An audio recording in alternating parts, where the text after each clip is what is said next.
Hey guys, welcome to today's lesson. Now, we're going to be talking about why you're not losing weight, why you're not losing body fat, even when you're eating healthily. It's such a common thing when people think they're kind of eating the right foods to help them lose body fat, but they're not losing body fat. And that's what means people get very frustrated. It means they just get absolutely fed up with the whole process and they just don't want to continue because they're like, what's the point? If I'm eating good food, healthy food, then why aren't I losing the weight that I should be? So this is what we're going to look at. You feel you might be doing everything right on paper. You're choosing wholesome food. You're cooking at home. You're avoiding junk food. You know, all that kind of stuff. You're eating salads all the time, yet the scales aren't shifting. And if that does sound familiar, you are not alone. And that's what today's lesson is all about. So listen up if you are struggling with that. Now, you might be eating healthy. So why isn't the body fat coming off? Why isn't it dropping? Well, it's one of the most common things I hear from people. It could be something like, I eat clean, I don't eat junk food, I'm cooking home cooked meals all the time, but nothing's changing. And the confusion is very, very real around this. And it's not your fault at all. You've been told that eating healthy eating healthy equals weight loss every single time. That's what you've been told, okay? But the crucial piece of the puzzle here that often gets overlooked is the kind of the elephant in the room that I'm going to touch upon in a second. So let's break this down, exactly why it happens, and more importantly, what you can actually do about it. I always give you guys practical tips. I don't just tell you what the issue is. So healthy eating and fat loss are not the same thing. Unfortunately, they are not the same thing. Healthy foods are undeniably very good for you in terms of a health perspective. They nourish your body, they support your immune system, they reduce disease risk and that kind of stuff. But the uncomfortable thing about all of this is that they don't automatically mean or help you lose weight. So first up, we have the foundation, right? The foundation of healthy eating habits build a strong nutritional base and support your overall well-being, okay? The reality around this is that fat loss still comes down to energy balance, calories consumed versus calories burned.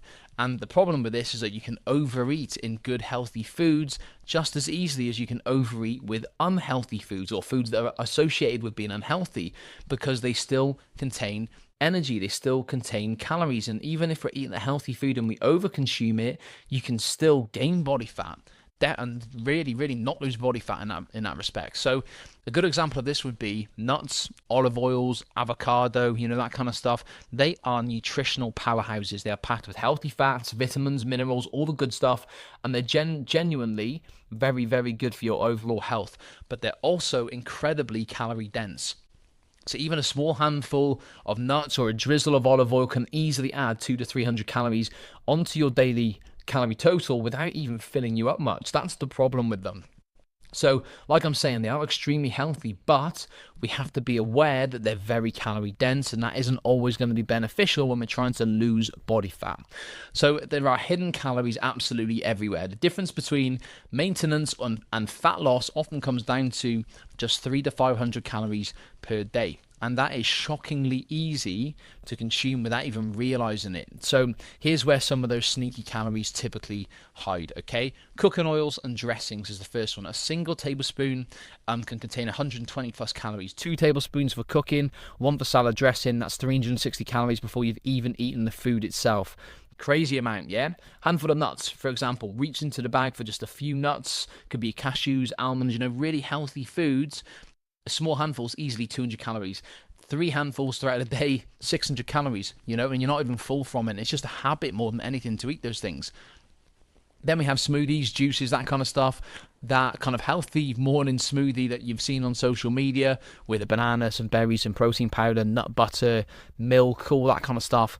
More than likely 400 to 600 calories in its entire meal in liquid form, and liquid form is never going to fill you up, really. So we want to make sure we're eating foods first and foremost to get the satiation from chewing as well as the food itself, the more volume in your stomach. So liquid calories can be a bit of a bugger as well if you're trying to lose some body fat. And then we have things like healthy snacks, and I'm using healthy with the air quotes there. So it's protein bars, granola, energy balls, trail mix. They're all marketed as really healthy nutritious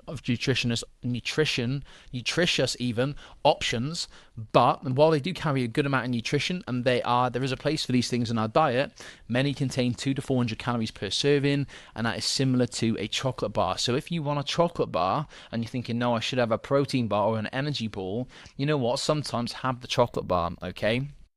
And this is where the balance kind of comes into it all. But you don't need to avoid these healthy foods entirely. That's not what I'm saying right now. So I'm not saying avoid nuts, avoid avocados, olive oils, smoothies, that kind of stuff.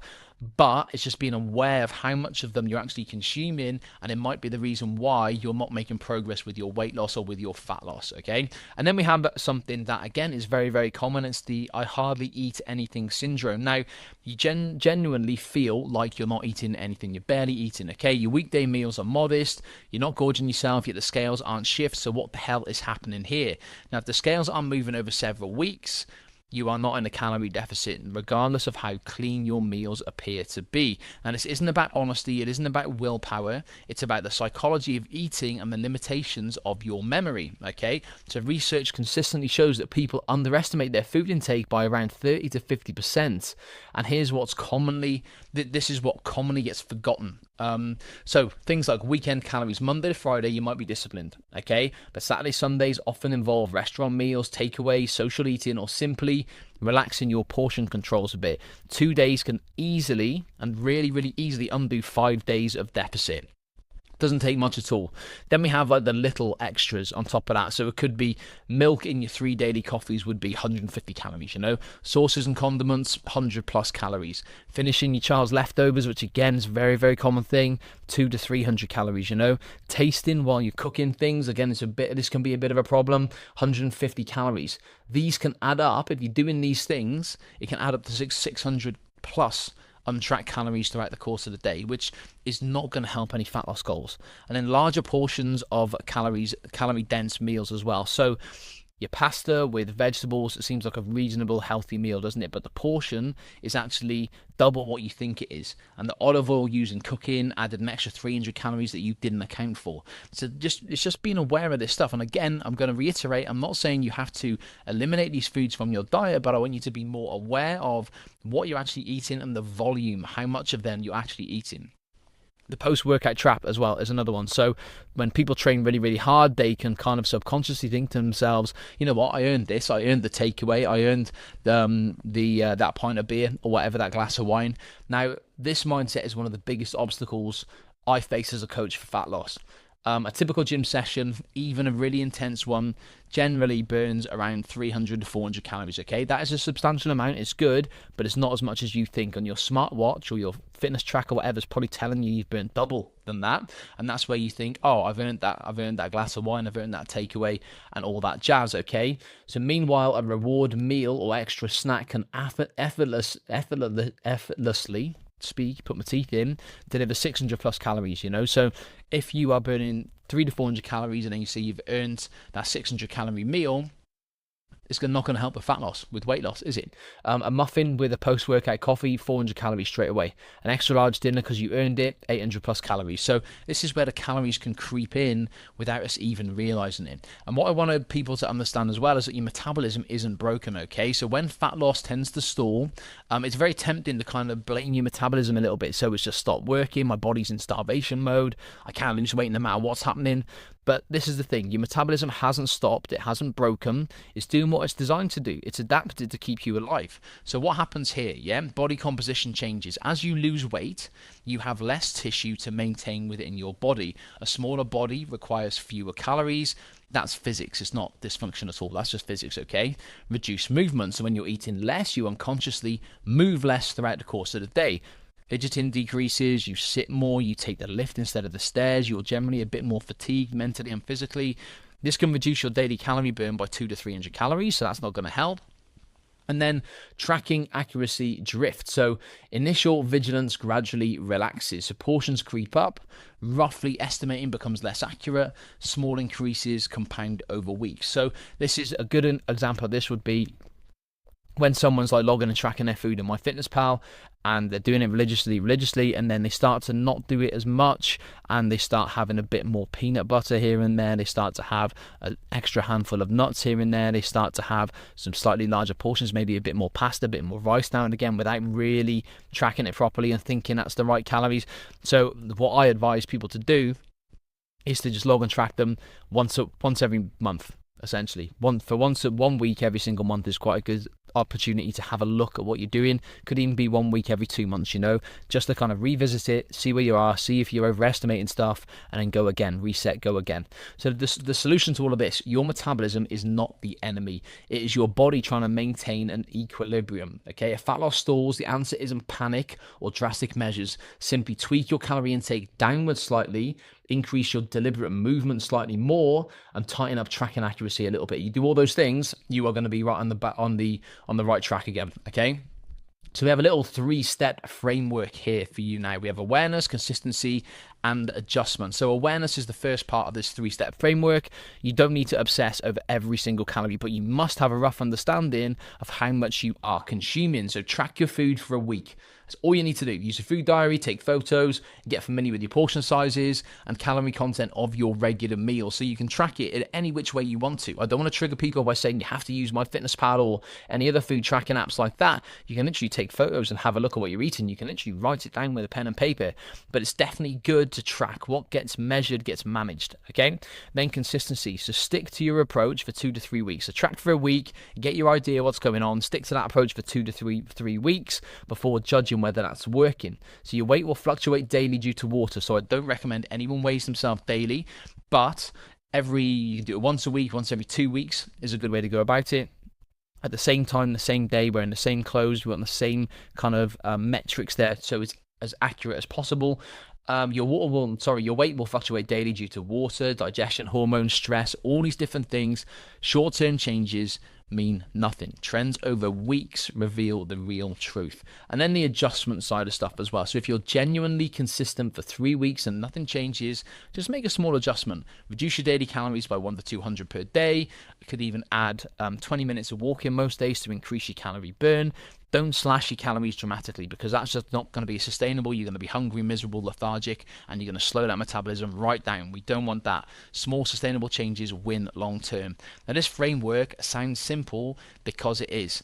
Fat loss, essentially, is simple. It's not easy, but it's simple. Now, there's no magic, there's no secret hack, no revolutionary method. Results come from boring consistency, not exciting complexity, okay? Keep your approach sustainable, track yourself, track everything honestly, stay patient, and just adjust when it is required.